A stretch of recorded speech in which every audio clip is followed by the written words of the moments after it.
Got coffee in hand, laptops ready, we're making a plan. Books in the bag, ideas to flow. Steph and Joe are on the go, go, go. Sharing what we know, from the classroom to the show. It's Steph and Joe on the go. Innovation, education, moving fast with dedication. Come along, let's start the flow. It's Steph and Joe on the go. Good morning, everyone. How are you doing, Joe? Oh, I'm doing great. You know, the time change here means it's starting to get light a little bit early, so I get to do the podcast in the morning sun. So that's great. Like walking around at dark. Well, you know, there's lots of street lamps and always cars. Always cars. I don't know where they're going at 5 a.m, but they're going somewhere. Hopefully to work. I don't know. Work or somewhere fun. You know, if you're Yeah. going to get up that early, it better be for work or to do something fun, right? Yeah, for sure. Well, today, diving deep into initiative fatigue. And I think we hear this word often with educators, right? Like, no, that we're not going to do this because it's just going to go away in a couple of years. I even found myself sometimes saying that, like, oh, at the beginning of my career, I'm like, why aren't you guys jumping in? Why aren't we doing this? This is exciting. We got to get going. The district said to do this. And then once I got towards like probably year 5, I started to be like, you know, what's the point? This is just going to go away. The new is going to come. And so where are you at when it comes to initiative fatigue, Joe? You know, I think, you know, if there's a purpose for it and it's laid out by those, you know, saying, hey, we should be doing this, you know, I think I roll with it. But I think you've hit it on the head is where we have a lot of veteran teachers who see things come through and then they fade out after year 3, 4, or 5. And they're like, well, I'm just going to wait this one out and we'll see if it sticks. If it sticks, I'll jump on board, but I'll just wait until that happens, right? Yeah, and I think, you know, you've got all of those different people. And sometimes when I was an instructional coach, I would need to support the initiative. And I'm like, why aren't teachers buying in? Why are they overwhelmed by their workload? Why do they feel there's lack of resources? Why do they feel this constant change and like shifting of priorities? And so it was just something that I also have battled with as like trying to lead or support an initiative as well.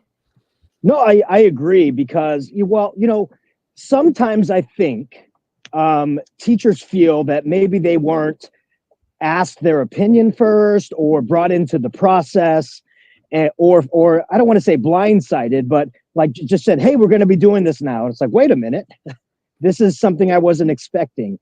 And sometimes that can put people off, even if it's a good idea, right? If people feel they weren't part of the process or told about it early enough, even if it is a good product or process, they might be like, I'm just against this because I don't think it was done the right way. Have you ever seen anything like that on your end? Oh, yeah. I mean, I think hearing from teachers is really important. And for us, I mean, it was a medium-sized district that I worked in, and you had to pull a subgroup of teachers. Got coffee in hand. Oh, wrong button. And I think that is where some of the misconceptions or miscommunications sometimes got heard. And I just remember this one initiative, and I was like, I understand you feel that way, but how does the other people in your department, your grade level, feel about this as well? Because we need to hear from every single buddy in your partner. You're speaking for those people. It's not just you, right? And so a lot of like those conversations had to be done too of like, okay, well, you think that, but here's what the survey's saying from a bunch of other teachers that feel differently. Yeah, you know, that is a valid point when you are looking at a larger district and you're looking at overall acceptance and the numbers that you see might be high, like say 60, 65 people want this. And it's like, that's great. But you might have one pocket or one area of your district that's completely against it. And they may feel like, wait a minute, our voices aren't being heard. And the district's trying to say, well, you know, we polled everybody and this is what the majority of teachers are saying. So it may seem like their voice isn't heard, but it's just that it's a very large district, and it's hard. It's hard to please everybody. Do you find that, like, you may find a great product and you want to share it with the school, and people are like, "Oh, this is great," and you get half of them to buy into it, but the other half's like, not for me, not going to do it. I just don't think you can please everybody all the time. Yeah, and it's really interesting for me now working on the other side as, with Cami and looking at how different districts are organized. Some districts, it's like, nope, the district office makes the decisions on what technology programs are purchased. Other districts, it's by the principal, so it's school brand. Other districts, it's by what the teachers want. And so it's just mind blowing to me how all of these different districts are organized. And I don't know if there's a right way. Yeah, I mean, plus, there's a lot of individuals when they come into a particular position in a district, they kind of want to make their mark, right? And whether they've ascended in the district, or maybe they're an outside hire, they may have seen something that does work and they want to bring it in now that they're in a position to make that decision. And people may feel like, well, wait a minute, that's not what we think's going to work. So I think that could be it. But also, I also think that sometimes initiative fatigue happens because you might have 2 or 3 initiatives that are very similar but use different names, but they're all trying to meet the same goal. And until you have somebody point that out, they're thinking they have to do 3 separate things when you could possibly do one thing with a couple different talk tracks to hit all 3.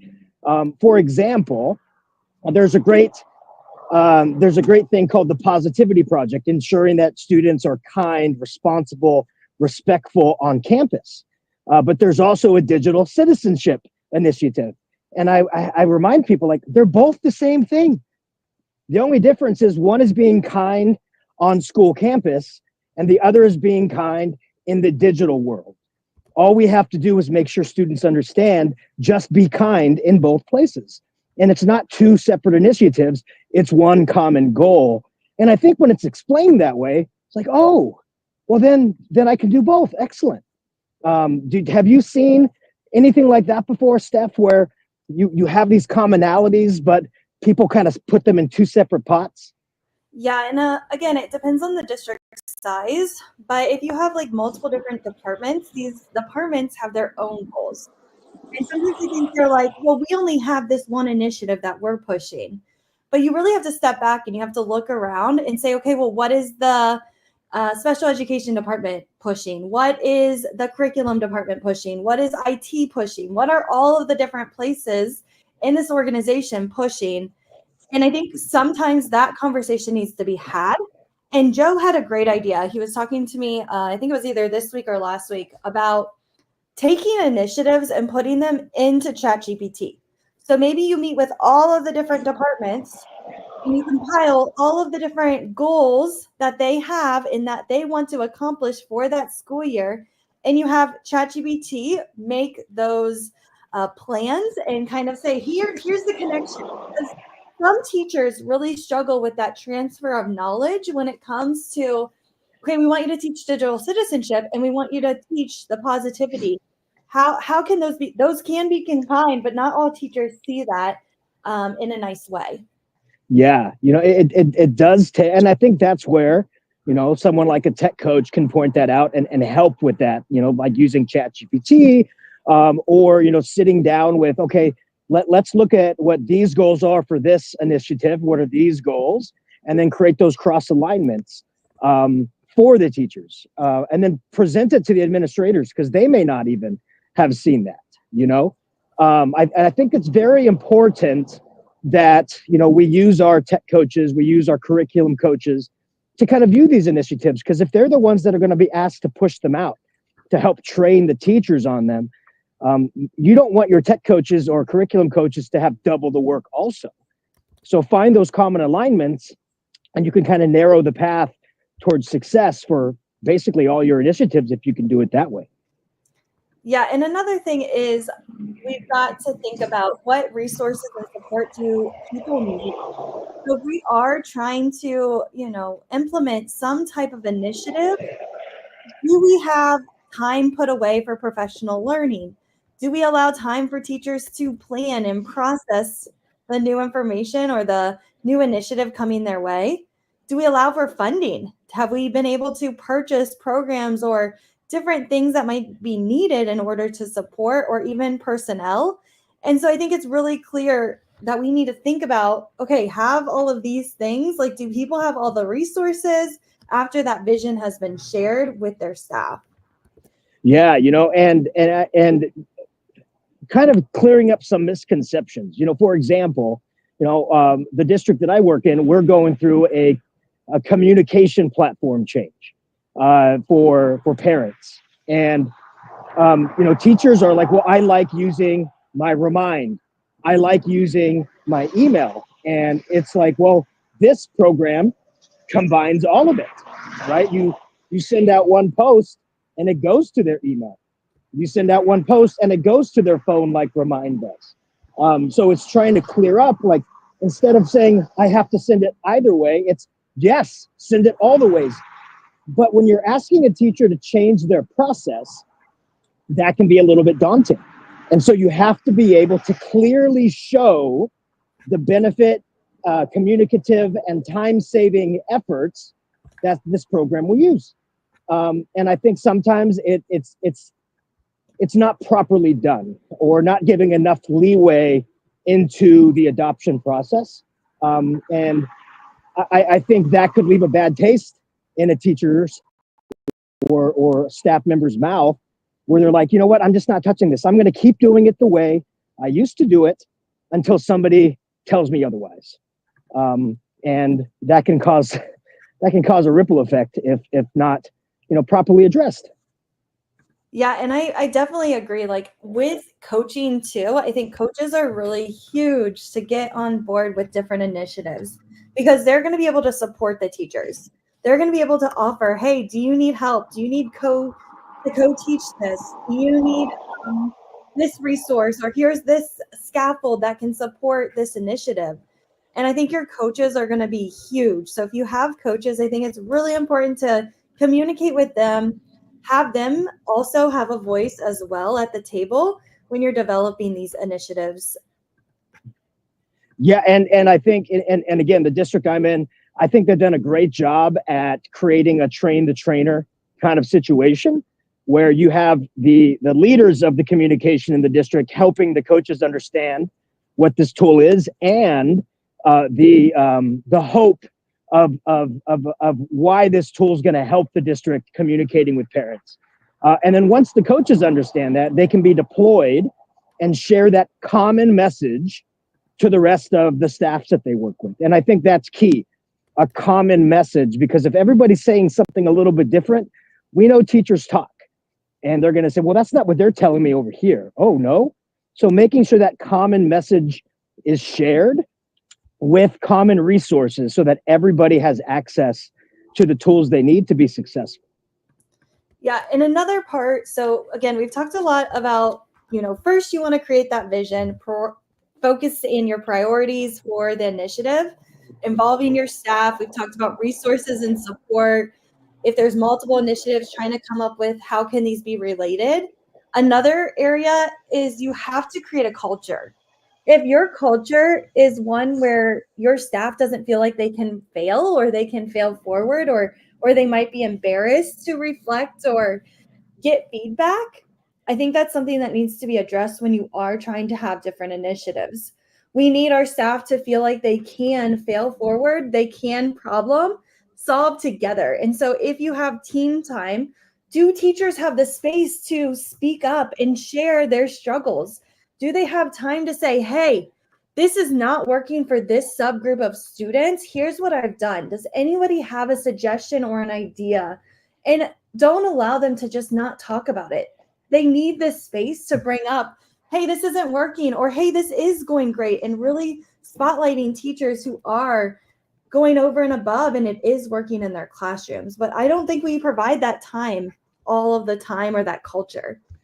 Yeah, I mean, and you know, when you have such a large district, and you even if the initiative is well thought out, there's going to be pockets of instances that were never thought about, and where things just won't work the way that we had theorized, or there's a situation where what we thought was going to happen, it does something different. And teachers need to be able to point those out, not to say like this is not going to work because of it, but hey, did you know this is an issue? And when you can have teachers feel that they're empowered to point out the issues, it helps with the rollout, because you can iron out those things as the year goes on, and hopefully plug those holes that could cause a teacher to say, there's just too many things going wrong, I'm not going to use it. Right? So giving teachers the voice, giving the initiative time to have the growing pains that all initiatives are going to have, but through the voice of staff. And I think that is absolutely key. An initiative will fail if teachers feel they don't have a voice in helping to navigate where the initiative should kind of land when it's well underway. Yeah, for sure. And I do think we also have to think about self-care and that wellness as well, and being able to allow teachers to set those boundaries. I know when I heard of a new initiative, I was like working, weekends or at nights just to make sure that teachers felt supported. But I do think we need to either lay out a timeline of, okay, this is going to happen in this way. This is going to happen this time. Mid-year, our goal is to get to here. Because for some people, they're like, oh, we got to get from here to here. That's the goal. But sometimes you have to break it down into smaller goals to motivate people. So rather than saying, okay, we want everybody to grow by this much. What's the goal by December? What's the goal by after they come back from winter break? What's the goal after this? And I think that will also help motivate people when you have those smaller check-ins or points where they can go, okay, we did achieve this, we're ready for more. Yeah, we say that all the time in the classroom, right? It's chunking, right? We're chunking the lesson so that we can make sure everybody reaches goal A. Once everybody's at goal A, we can move on to goal B, right? We chunk things so we reach those attainable goals and be proud of that, and then move on, instead of saying by the end we're going to be here, without creating those checkpoints. And I love what you said about self-care, because I've said this once and I'll say it again. Teachers are the most important people, I believe, in this world, right? And they do so much work, not only with their kids, but after the kids are out of the classroom, trying to grade work, create amazing lessons, do things that they need to do for the next day, and so forth. And when they feel another weight is placed on top of that, sometimes they feel like they're going to break, right? It doesn't matter if the initiative is great. It doesn't matter if the initiative is amazing. If the initiative feels like another weight or another burden on top of what the teachers are already doing, I feel they're just gonna get frustrated, and that can lead to negative consequences for tech coaches, right? I mean, imagine if a teacher feels overwhelmed, and you come in and say, "Hey, I want to show you this new tool. I don't have time for a new tool. I can't have you show me anything. I have so much to do. Can you come back later?" Right? And you can't show that tool or show that strategy or show that lesson you wanted to share with them because they feel overwhelmed. I've seen that happen, and I don't want to say it's frustrating all around when you're trying to help and you just don't have that opening to do it because of that overwhelming feeling. And I know you've been a tech coach for a while. Have you ever seen that when you were in your old district and trying to get kind of new things to get moved forward, or even with your role at CAMI, right? Trying to get teachers to try CAMI. Have you seen them go, I'm just so overwhelmed, I don't know if I can add something else to my learning plate? Yeah, and it's really interesting because, again, it does come with those relationships. You've got to know your teachers. I was a big personality person, still am. And I love to just give that personality test and use it to help go, okay, this is how this person needs me to communicate. Because some people love my oversharing, right? I'm an oversharer. I love to give resources out. Some of my teachers were all for that. Others were like, Stephanie, you're overwhelming me. And I wished I knew earlier in my career to kind of say, okay, this teacher needs me to come with them with 1 or 2 strategies for them to choose from. They don't need a choice board of 9 different activities. They only need 1 or 2. And that's where I failed as a coach early in my career, because I was like, oh, I want to act like I'm the expert. I want to act like I know all the resources. I have a bunch of support for them. And it was doing a lot of harm because some teachers just needed 1 or 2 different things. There was a teacher yesterday that I was working with at CAMI, and she was so funny. I was like, okay, this is the 3rd time I've met with this group. And I was like, okay, how's it going? And she's like, I haven't tried it yet. And, we could have said, like, well, you've had 3 weeks. Why haven't you tried it yet? But instead I said, no, I appreciate your honesty.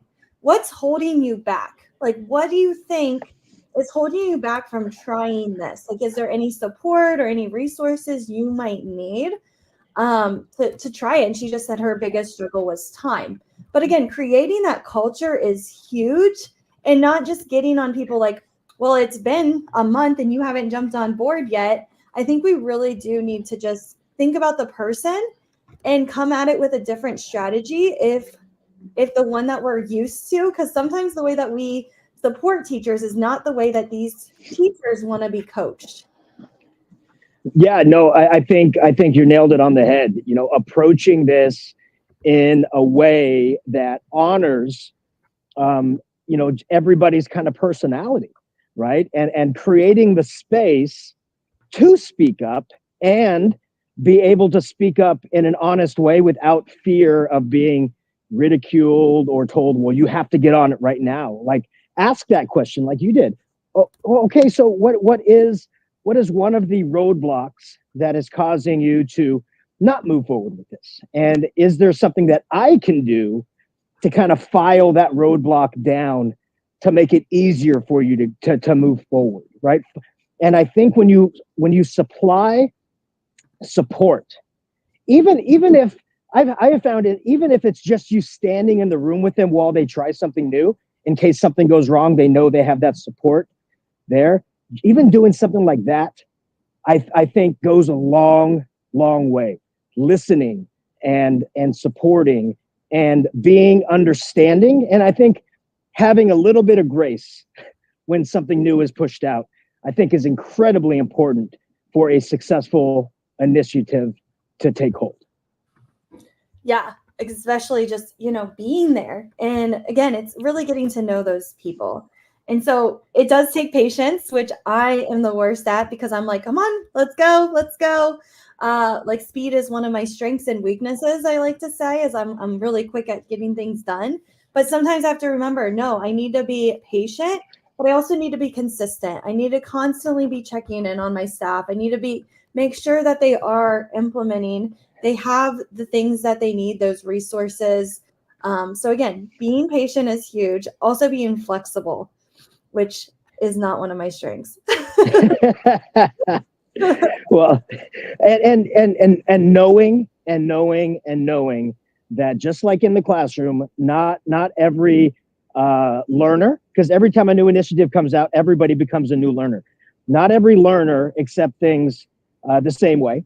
Not every learner takes hold and enacts things in the same timetable.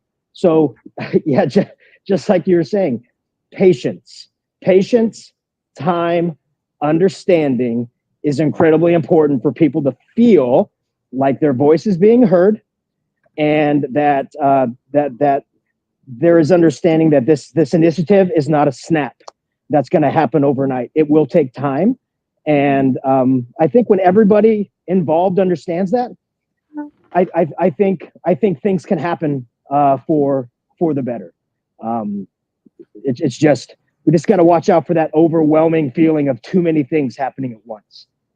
Yeah, so we talked a lot tonight about initiative fatigue. And so let's just recap real quick before we close this out. So why does it happen? Again, we want to think about, why is initiative fatigue happening in our schools? Why do we have this lack of buy-in? Why are teachers overwhelmed? Can we work with other departments? And then some strategies. We talked about prioritizing and focusing, working with other departments, thinking about how we can support, make it realistic. We also talked about involving our staff in those decisions, how we can create resources and support. How do we build that culture where teachers feel like it's okay to fail, to talk about their struggles when they're implementing, thinking about self-care.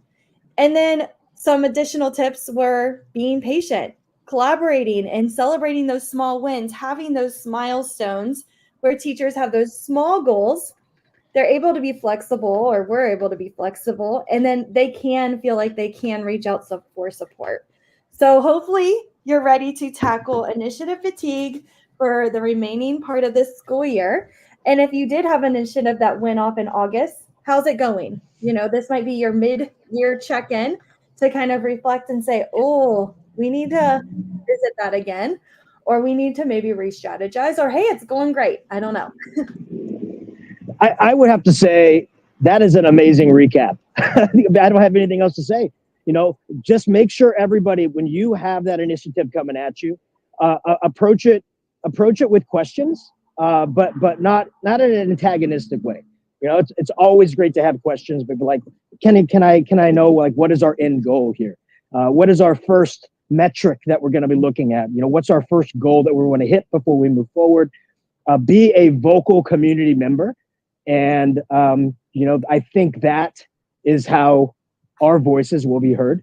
And I think that is how things, really take root and grow, and can be a beautiful thing once everybody feels that they have the time and voice to make it happen. Yeah, so thanks for joining us today. Again, kind of reflect, think about how your initiatives are going, what next steps or what improvements you need to have. Anything exciting happening today, Joe? I have some really cool lessons that I'm doing in some classrooms today, using some really cool AI tools and visual learning maps for note taking. It's just going to be a great time. And I do want to say this, because this is our first podcast since we did the trick, or the EdTech trick or treat. I just want to say to all of those individuals who joined us for that or presented, thank you so much, because we are planning on doing another one in a month or so. So I'm excited for that. Yeah, it is going to be exciting. We've got 2, I think, planned. Joe might become Santa, I heard. I do have the suit, so that is a good possibility. So we'll have to see. All right. Well, everyone, have a great day. Thank you for joining us, and we can't wait to talk to you next time. All right. See everybody later, because we are on the go. Bye, everybody.